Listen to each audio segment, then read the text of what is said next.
ఆ కంటతడి పెట్టొద్దు, ఆ కుటుంబం కూడా ఎప్పుడు ఏడవద్దు అని చెప్పి కూడా వాళ్ళు అంటున్నారు. సో వెళ్దాం భవ్య వాళ్ళ ఇంటి లోపలికి అయితే వెళ్దాం. సో చూడొచ్చు భవ్య వాళ్ళ ఇంటి లోపలికి వచ్చేసినాం. సో లోపలికి రాగానే సో కోడే వారి ఆహ్వానం అని చెప్పి కూడా రీసెంట్ గానే తన ఫంక్షన్ కూడా అయింది.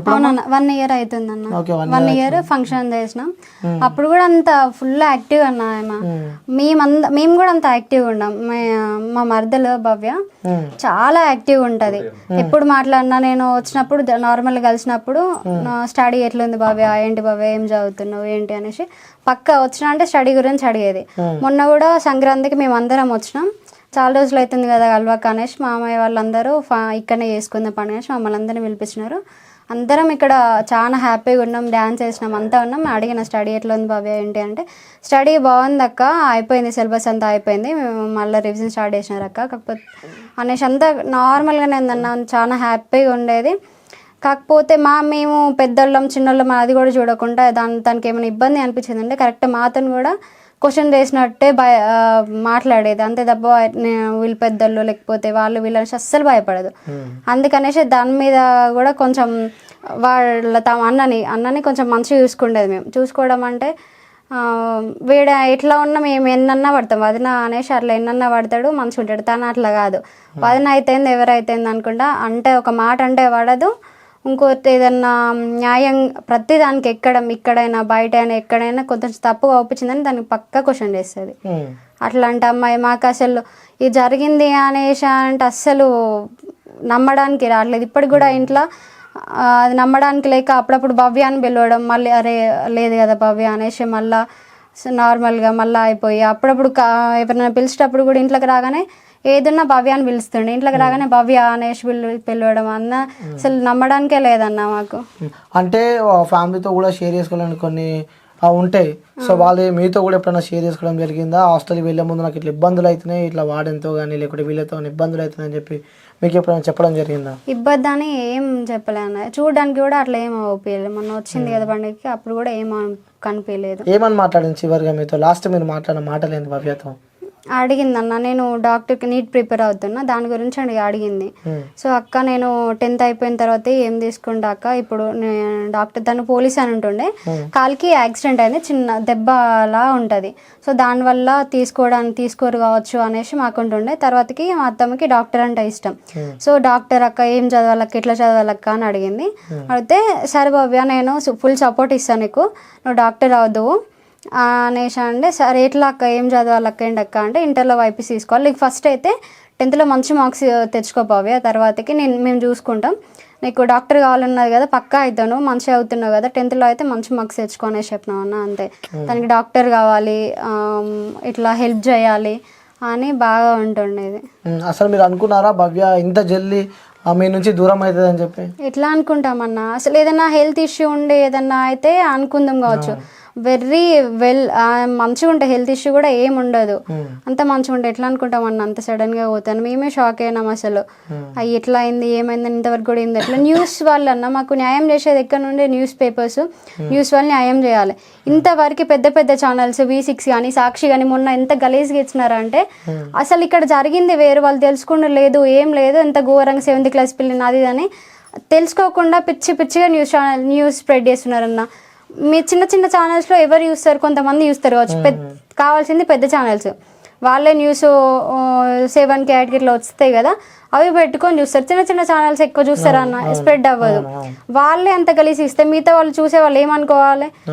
ఫస్ట్ ఇంకా మా భవ్యని ఒక్కదే చనిపోతే ఆమెకి ఏదో ఎఫ్ఐఆర్ ఉండి చనిపోయింది, ఫస్ట్ చనిపోయింది అనగానే ఇదే మాట్లాడినారు, ఏంటి లవ్ ఎఫ్ఐఆరా, ఎందుకు సూసైడ్ చేసుకుంది అనుకుంటా.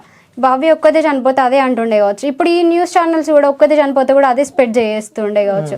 న్యూస్ ఛానల్స్ మీరే మాకు సపోర్ట్ చేయకపోతే ఇంకెవరు సపోర్ట్ చేస్తారన్న, మీరే మాకు న్యాయం చేయకపోతే మీరు కూడా అట్లనే మాట్లాడుతుంటే మాకేం లే అన్న. ఈ న్యూస్ ఛానల్స్ కూడా కరెక్ట్ మాట్లాడాలి, ఏదన్నా మీకు తెలియకపోతే వచ్చి మేము 100% మీకు సపోర్ట్ చేస్తాం, ఏదన్నా కావాలి మీకు తెలియకపోతే వచ్చి ఇంటర్వ్యూ చేసుకోండి లేకపోతే తెలుసుకోండి, మేము ఫుల్ సపోర్ట్గా ఉంటాం. కాకపోతే పిచ్చిగా రాయడం, పిచ్చిగా న్యూస్ స్ప్రెడ్ చేయడం అయితే మంచి విషయం కాదన్న ఇదైతే. సో భవ్యకి ఎలాంటి న్యాయం కోసం మీరు కొట్లాడుతున్నారు, ఎలాంటి న్యాయం కావాలి మీకు చివరిగా? మాకు ఎట్లా చనిపోయింది, అసలు చనిపోవడానికి కారణం ఏంది, మా భవ్య కొద్ది చనిపోయిందా అంటే అది వేరే విషయం. ఇద్దరు అమ్మాయిలు చూసుకొని చిన్న పిల్లలు అన్న వాళ్ళు 10th క్లాస్, ఒకరు చనిపోతుంటే ఇంకొకరు ఎట్లా, ఒకరు చనిపోయారు అనుకో, ఒకరు చనిపోయేంత వాళ్ళకు బెస్ట్ ఫ్రెండ్స్, ఒకరికి ఏమన్నా ఆయన కూడా చూసుకుంటే ఇద్దరు ఒక్కటేసారి వేసుకుంటారు అన్న ఫ్రాక్షన్ ఆఫ్ సెకండ్స్ అటుడే ఒక్కటేసారి వేసుకుంటారు. ఒకరికి ఉరి పడినా కూడా చిన్నపిల్లలు చనిపోయేంత ధైర్యం ఉండదు కూడా, అంత చనిపోయే ధైర్యం ఉండదు. భవ్య కూడా అంత చనిపోవడానికి అసలు ఛాన్సే లేదు. ఓకే, సో అదే మీకు ఏం న్యాయం కావాలనుకున్నారు, భవ్యకి ఏం జరిగిందో క్లారిటీగా మీకు క్లారిటీగా రావాలన్న సిబిఐతో కూడా ఎంక్వైరీ చేపియాలి. మాకు అసలు వీళ్ళపైన నమ్మకం కూడా లేదు, రిపోర్ట్స్ కూడా కరెక్ట్ వస్తాయనే నమ్మకం లేదు. సిబిఐతో ఎంక్వైరీ చేపియాలి. ఆ హాస్టల్లో ఏమైంది, ఆ పిల్లలు ఏమైంది, కొంతమంది పిల్లలతో కూడా భయపెట్టి చెప్పిస్తున్నారు. అది కాదు, ఇంకా పేరెంట్స్ ఒక్కళ్ళంటే భయపెట్టిస్తారు, 100 మందిలో ఒక్కళ్ళన్నా ధైర్యంగా ఉండరా, వాళ్ళతో కూడా చేపియాలి. వాళ్ళతో ఎంక్వైరీ చేయించి మాకు న్యాయం కావాలన్న. మాలాంటి సిచ్యువేషన్ మేము ఎట్లా ఉన్నామో ప్రజెంట్, మాలాంటి సిచ్యువేషన్ ఇంకో అమ్మాయికి ఎవ్వరికి రాకూడదు, అంతే అన్న. సో ఇంకెవరికి రావద్దని చెప్పి, ఎవ్వరికి రాకూడదు. ఇంత మేమంటే మేము కొంచెం గట్టిగా ఉన్నాం, బయట చెప్తున్నాం, ఇదంతా స్ప్రెడ్ చేసినాం. ఈ ఇంకో అమ్మాయి ఉంది కదన్న, వాళ్ళ మదర్ లేదు, వాళ్ళకి వెనకాల సపోర్ట్ కూడా లేదు. మేము కూడా ఈ సిచ్యువేషన్లో ఉంటే సరే వీళ్ళే ఊరేసుకున్నారు, వేరే చనిపోయారు అన్నట్టే ఉంటుండే, దీన్ని గట్టిగా పట్టుకునేటోళ్ళు అయితే కాకపోతుండేది. ఇట్లా అమ్మాయిలు ఎంతమంది కావట్లేరు, ఎంతమంది బయటపడకుండా కావట్లేరు. మేమంటే బయటపడి మీ ఇట్లా అవుతుందని మేము క్వశ్చన్ చేస్తున్నాం, క్వశ్చన్ చేయకుండా సరే అని వాళ్ళ మాటలు నమ్మే వాళ్ళు చాలా మంది ఉన్నారు అన్న. అట్లా అదేమి కాకుండా ఇప్పుడు మళ్ళీ ఇంకో అమ్మాయికి అలా జరగకుండా, ఇంకో పేరెంట్స్ ఏడవకుండా చూసుకోవాల్సిన బాధ్యత న్యూస్ ఛానల్స్ది, ప్రభుత్వాన్ని, పోలీసులది. ఓకే అమ్మా, సో భవ్యకి న్యాయం జరగాలని చెప్పి కోరుతున్నాం, ఎంక్వైరీ కూడా వేయాలని చెప్పి కోరుతున్నాం. సిబిఐ వాళ్ళతోనే ఎంక్వైరీ చేయాలన్న. మాకు వీళ్ళపైన ఎవరిపైన నమ్మకాలు లేదు. వీళ్ళు కూడా ప్రభుత్వానికి ప్రభుత్వాలకి సపోర్ట్ చేసుకుంటే మాట్లాడుతున్న న్యూస్ ఛానల్స్ కానీ, పోలీసు వాళ్ళు కానీ అందరు వాళ్ళకి సపోర్ట్ చేస్తున్నారు. అట్లా కాకుండా మాకు న్యాయం చేసి, వాళ్ళకు ఒక అమ్మాయి ఉంది, అమ్మాయికి సిచ్యువేషన్ ఇట్లా అయితే వాళ్ళ ఇంట్లో వాళ్ళు ఎట్లా ఉంటారు, వాళ్ళకి అసలు ఎట్లా చనిపోయింది ఏది అని ఎంక్వైరీ లేకుండా పిచ్చి పిచ్చి మాటలు మాట్లాడుతున్నారు. అదేం కాకుండా మాకు న్యాయంగా మాట్లాడాలి, న్యాయం చేయాలన్న. ఓకే, సో మీకు న్యాయం జరగాలని చెప్పి కోరుతున్నారు. సో భవ్య ఫ్యామిలీతో అయితే మనం మాట్లాడేసినాం. సో చూడవచ్చు, ఇల్లు కూడా ఇక్కడ లోపల ఉంది. సో ఇది కూడా చాలా మధ్యతరగతి కుటుంబం అన్నట్టు తెలుస్తుంది. వాళ్ళ వదినతో అలాగే వాళ్ళ ఫ్యామిలీ వాళ్ళతో కూడా మనం మాట్లాడించినాం. సో లోపల రావచ్చు, ఇది సెకండ్ రూమ్ అనమాట. సో వాళ్ళ బ్రదర్ నా దగ్గర ఉన్నాడు. చివరిగా బ్రో ఎప్పుడు వచ్చింది భవ్య ఇంటికి? సంక్రాంతికి వచ్చింది అన్న. సంక్రాంతికి వచ్చి ఇల్లు మొత్తం లాస్ట్ క్లీన్ చేసింది కూడా తనే. ఆ పూజ కూడా తనే వేసింది. పూజ తనే వేసి లాస్ట్కి వెళ్ళిపోయింది. ఓకే, లాస్ట్ పూజ భవ్యని వేసింది అన్న. సో ఇంట్లో చివరిగా కూడా లాస్ట్ కడిగింది భవ్యనే అంట, అలాగే లాస్ట్ పూజ చేసింది కూడా భవ్యనే అంట. సో భవ్య వాళ్ళ ఓన్ బ్రదర్ అనమాట. సో రామలవారి బియ్యం పెడితే వీళ్ళు 50 వేలు కాబట్టి ఆ అమ్మాయి ఆ బియ్యం అన్నం వండి బెల్లన్నం తీపి అన్నం వండి పోయింది.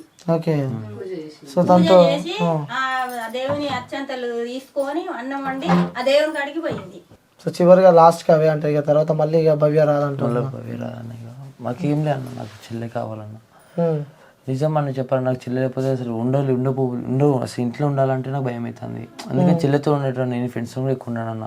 ఏమన్నా చెల్లెని ఉండే నాతో, ఏమన్నా తను కూడా నన్ను అన్న పేపోతు రా అనిపించేది. ఇప్పుడు ఎవరు లేరన్న నాకు. ఏమన్నా నాకు ఇంకొకరికి జరగకుండా చూసుకోవాలని, ఇదే చూసుకోవాలి. ఏమన్నా కొంచెం ప్రభుత్వం ముంగ వచ్చి మాకు ఏదన్నా మాకు డబ్బు వద్దన్నా, ఇంకొకరికి అడగకుండా మాకు కొంచెం న్యాయం చేసేటట్టు చూడండి అన్న. ఓకే, సో భవ్య వాళ్ళ బ్రదర్తో కూడా మనం మాట్లాడినాము. సో అన్న అంటూ చెప్పి కూడా తను ఎప్పుడు పిలిచేందాను. సో లాస్ట్కి చివరికి కూడా ఇదే ఇంట్లో తను ఆ ఇల్లు కడిగింది కూడా తను, వాళ్ళకి పూజ చేసింది కూడా తనే అని చెప్పి చెప్తున్నాడు. సో ఎప్పుడు నేను బయట ఎవరితో ఉంటాను, ఎక్కువ భవ్యతోనే ఉంటాను. సో అలాంటి నా చెల్లెని కూడా నేను ఈరోజు దూరం చేసుకున్నా. సో ఇంకా ఎవరికి కావద్దు ఇలాంటి అన్యాయం, మరి ఇంకెవరికి జరగవద్దు అని చెప్పి కూడా ఇక్కడ ఆ కుటుంబ సభ్యులు అయితే చెప్తున్నారు. సో వాళ్ళు ఒకటే డిమాండ్ చేస్తున్నారు. సో వాళ్ళకి ఏమి వద్దు, మాకు లక్షలు కోట్లు పైసలు మాకు ఏమొద్దు, మాకు న్యాయం జరగాలి. అసలు ఏం జరిగింది, ఆ భవ్యకి ఏం జరిగింది, అలాగే వైష్ణవికి ఏం జరిగింది, వీళ్ళిద్దరి మధ్యలో అసలు ఏం జరిగింది, వాళ్ళు ఎందుకు హ్యాంగ్ చేసుకున్నారు. ఎందుకంటే ఆల్రెడీ భవ్యకు కూడా కొరికిన అచ్చులు కూడా వాళ్ళు బయట బ్యానర్లు వేసుకున్నారు కదా. అసలు ఏం జరిగింది, జరగకుంటే మాత్రం మాకు అన్యాయం జరిగితే కూడా మేము ఇక ఉండమని చెప్పి కూడా భవ్య కుటుంబ సభ్యులు అయితే చెప్తున్నారు. చాలా అల్లరిగా ఉండేది, ఇల్లు మొత్తం సందడిగా ఉండేది, తను ఉంటే చాలా సంతోషంగా ఉండేది. చివరిగా సంక్రాంతి పండుగ తను ఇంటికి వచ్చింది, ఇంటి నుంచి తను వెళ్ళిపోయింది. ఇక మళ్ళీ తను ఇంటికి రాదని చెప్పి కూడా కుటుంబ సభ్యులు అలాగే వాళ్ళ ఫాదర్తో కూడా మనం ఇంటర్వ్యూ చేసినాము. తను కూడా చాలా ఎమోషనల్ అయిపోయారు. వాళ్ళ మదర్, వాళ్ళ బ్రదర్, ఫ్యామిలీతో, వాళ్ళ అత్తలు, వాళ్ళ పిన్ని అందరితో కూడా మనం అయితే ఇంటర్వ్యూ చేసినాం. సో ఇలాంటి ఘటన మళ్ళీ ఇంకా జరగొద్దు, ఎవరికి అన్యాయం జరగొద్దు అని చెప్పి కూడా వాళ్ళు ఇక్కడ కోరుకుంటున్నారు. సో వ్యూవర్స్, మీరు కూడా వీడియో చూసే వాళ్ళకి నేను ఒకటే చెప్తున్నాను, మీ మనసులో ఏదైనా బాధ ఉంటే కూడా, మీకు ఏమన్నా ఇబ్బందులు కలిగి ఉంటే ఎవరితోనైనా సరే కానీ, ఆ స్కూల్స్లలో కానీ కాలేజ్లలో కానీ, లేకుంటే మీ పర్సనల్గా ఏదైనా ఇష్యూస్ ఉంటే కూడా మీ తల్లిదండ్రులతో షేర్ చేసుకోండి, లేకుంటే మీ బ్రదర్స్తో, ఫ్రెండ్స్తో కానీ నీకు సంబంధించిన వాళ్ళతో కూడా షేర్ చేసుకొని. ఇక్కడ తొందరపడి ఎలాంటి డెసిషన్స్ అయితే తీసుకోకూడదు, ఎందుకంటే మనని నమ్ముకొని ఒక కుటుంబాలు ఉంటాయి కాబట్టి. సో మీరైతే ఆలోచించండి. సో ఈ భవ్య వైష్ణవిది అయితే ఇన్వెస్టిగేషన్ అయితే కొనసాగుతుంది. సో వేచి చూద్దాం ఎక్కడి దాకా తీసుకెళ్తుందో, ఎందుకంటే వాళ్ళే చనిపోయారా లేకుంటే ఆత్మహత్య చేసుకున్నట్టు వాళ్ళు ఏదైనా సృష్టించారా అని కూడా మనము వేచి చూడాల్సి ఉంది. సో చూద్దాం. ఇక కెమెరామ్యాన్ విష్ణుతో అనిల్, వరంగల్.